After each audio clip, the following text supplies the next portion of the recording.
What if I told you the paper in your wallet is a collective hallucination? The bank you trust with your life savings is legally allowed to gamble with it, and that $12 burrito you bought last week could eventually cost you your financial future. I'm Finn, and if you want to finally understand the invisible forces that are constantly picking your pocket, you need to stay glued to this screen. Because we're about to tear down the wall between you and your money. No jargon, no boring textbooks, just the raw truth about the system we all live in. We're talking taxes, banks, interest, inflation, recessions, credit scores, and the real meaning of value. This is your financial literacy survival guide. Let's start with the one nobody escapes. Taxes. Picture this. You just had a brutal month. We're talking double shifts, burning your hand on the grill, dealing with customers who think no pickles is a personal challenge. You're finally home, collapsing into bed when your phone buzzes. An email from payroll.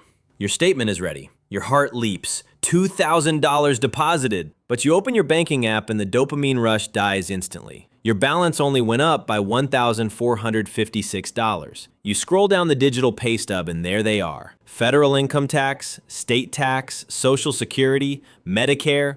It looks like a lineup of suspects who just robbed you. This is the modern ritual. Watching a chunk of your effort vanish into an invisible abyss. And the worst part? They expect you to say thank you. But here's the deal. As much as it stings, taxes are the admission fee to civilization. You pay it so the government builds the roads you drive on, funds the schools in your neighborhood, and ensures your favorite taco truck isn't secretly a biohazard. Of course, sometimes that money also gets turned into billion-dollar missiles that fly to places you've never heard of. It's a mixed bag, but it's crucial to know they aren't all the same. There's income tax, which attacks the money you actually earn. There's sales tax, which attacks the money you spend every time you buy a coffee or a new video game. And then there's the really sneaky one, capital gains tax. This attacks the money your investments made while you were sleeping. It's like the government taxing the puppies your dog had. The government wants a tiny piece of every dollar that moves. End of story. Nearly everyone also pays Social Security and Medicare taxes. Think of Social Security tax as the government forcing you to save for retirement. They take it from your check now under the promise that they'll give you a modest allowance later when you're too old to stand over a deep fryer. It's a forced savings plan for society. Medicare, on the other hand, is a health insurance tax. It goes directly to supporting the medical needs of older people or those with serious long-term health issues. Now comes the grand finale.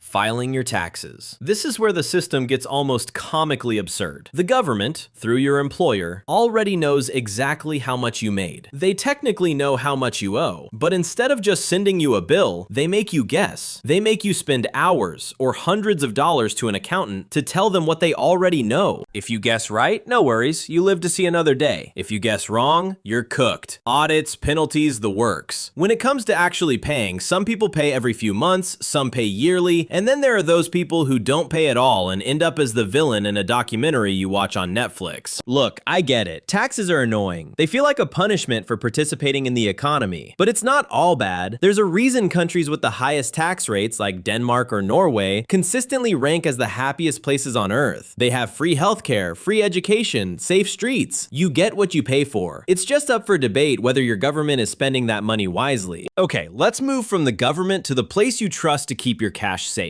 The bank. So you walk into a shiny building, hand the teller your hard-earned money, they count it, smile, and type some numbers into a computer. You walk out thinking, great, now my money is sitting in a massive vault, guarded by laser fences and a security guard named Dave with a shotgun. But in reality, that money is already gone. Poof, vanished. Most people think of banks as giant safety deposit boxes, just storage for wealth. But they are actually matchmakers. They are the middleman in the world's largest casino. When you deposited that $1,000, the bank, in a nanosecond, took $900 of it and lent it to a complete stranger down the street who wants to buy a jet ski. Seriously. This system is called fractional reserve banking. It sounds complicated, but it just means the bank only needs to keep a fraction of your money on hand. They rely on the mathematical bet that not everyone in the city is going to show up at the same time on a random Tuesday and demand 100% of their money back. That is, unless it's 2008, then everyone shows up. They form lines around the block at banks like Northern Rock, screaming to get their cash. And when everyone wants their money at once, the system crumbles because the money was never actually there.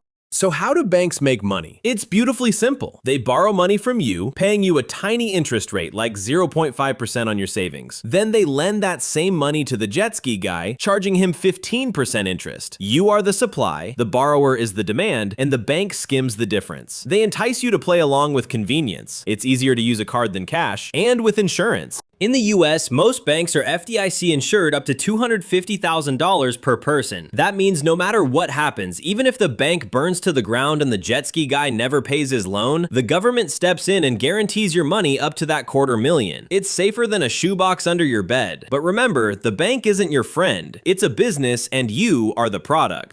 Now let's talk about the fuel that makes the whole engine run. Interest. Imagine you borrow $1,000 from a friend. You shake hands, promise to pay them back, and a year later you hand them $1,280. Why the extra $280? Because of interest. Interest is money's way of charging rent for existing in someone else's pocket. When you borrow, interest is the price tag for using someone else's patience. When you save, interest is the reward you get for being boring and not spending your money on stupid stuff right now. There are two main types. Simple interest is like a flat fee. Hey, thanks for the cash, here's your stuff back with a little extra. It's fine, it's predictable. But compound interest? That's the monster, or the miracle. Compound interest is when every dollar you lend now has babies, and those babies also demand rent. Let's say you owe 20% interest on a credit card. You miss a payment. Now your interest starts earning interest. Pretty soon, that $12 burrito you bought 3 months ago when you were drunk has turned into a $50 regret that follows you around for years. On the flip side, imagine investing at 7% annual compound interest. That's your money cloning itself like a cheat code in a video game. $100 becomes $200, becomes $400, becomes $800. One day you wake up, you're old, you're rich, and you're a little bit smug about it at family dinners. This is why interest is the silent engine behind both wealth and debt. In loans, it's the slow burn that turns small mistakes into financial fires. In investments, it's the time bomb that turns small gains into massive wins. So what's the hack? If you're paying interest on credit cards or bad loans, kill that debt as fast as humanly possible. If you're earning interest through investments, let it sit, feed it, give it decades. Interest is either your worst enemy or your best unpaid employee. The choice is simply who's collecting it, you or the bank. Okay, new topic. You buy a bag of chips, you rip it open, excited for that salty crunch, and you realize the bag is 40% air and the chips look like they've already been half-eaten by a mouse. You check the price, 30% higher than last month. You've just been hit by inflation. Inflation is what happens when money slowly rots. Not overnight, not with fireworks, just a slow, silent erosion. Your $5 bill is still a $5 bill. It has the same portrait of Abraham Lincoln, but it buys less gas, fewer noodles, and definitely less respect at the grocery store checkout. The value is just gone. So what causes it? Sometimes it's because there's just too much money floating around. Everyone got stimulus checks, everyone has cash, and everyone wants to buy the same hot new TV. Let's say 2,000 people want a specific TV, but the store only has 10 in stock. The store owner sees the crowd, grins, and raises the price by $300. That's inflation driven by demand. Sometimes it's supply chains.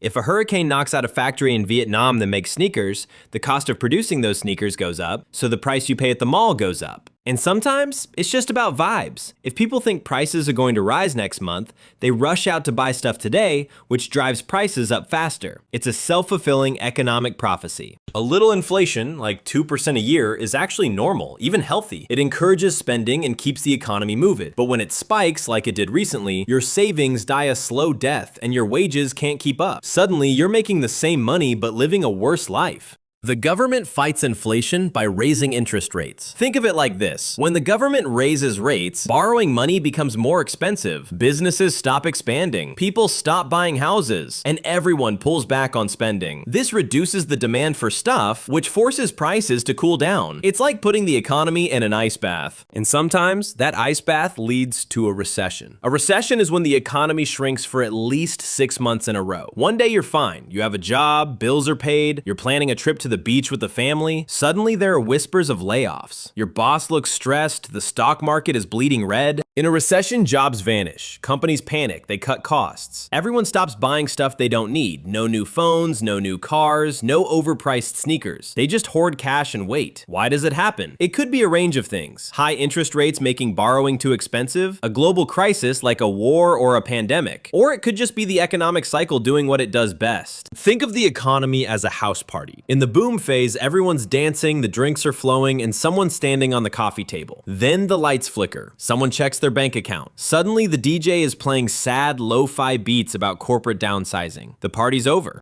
Recessions aren't forever. They're resets. Painful ones. Governments might step in, they lower interest rates, send out stimulus checks, or just pray that people start buying overpriced coffee again. Eventually, spending returns, businesses rebuild, growth resumes. But it never happens without scars. Now, let's talk about your financial shadow, a 3-digit number that knows your name, your address, and exactly how many times you paid your credit card late in college, your credit score. This number decides whether you get a house, a car, or a soul-crushing 27% interest rate on a new TV. It's an algorithm that judges your entire adult life. This number isn't about how much wealth you have. It's about trust. Lenders want to know, if I give this person $30,000 for a car, will they actually pay me back? The score ranges from 300 to 850. Below 580, you're a walking red flag. Lenders will either reject you or charge you so much interest it feels like a punishment. Over 750, you're sparkling with adult credibility. You get the best rates, the best cards, the best treatment. How is it actually calculated? First, payment history. Do you pay your bills on time? This is the biggest chunk of the score. Second, credit utilization. How much of your available credit are you actually using? If you have a $10,000 limit and you're carrying a $9,500 balance, that's a red flag. Third, credit age. How long have you had accounts? A longer history is better. Fourth, credit mix. Having different types of debt, a credit card, a car loan, a mortgage, shows you can handle variety. And fifth, new credit. If you apply for 5 credit cards in 1 week, the algorithm thinks you're desperate, and desperate is dangerous. All of these factors blend together to create your score. To actually increase it, you have to do the boring thing. Make every payment on time every single month. If you enter the late period, even by a day, your score drops. Your credit score is like a pet dog. Ignore it, don't feed it, don't walk it, and it will poop all over your life. It will make renting an apartment impossible. It will make buying a car a nightmare. But take care of it, feed it with on-time payments, and someday it might help you buy a house with a low interest rate. It's not about being good with money, really. It's about looking good to lenders. You can have zero debt and still have a trash score if you've never borrowed anything. You're an unknown quantity, and to a bank, unknown is risky.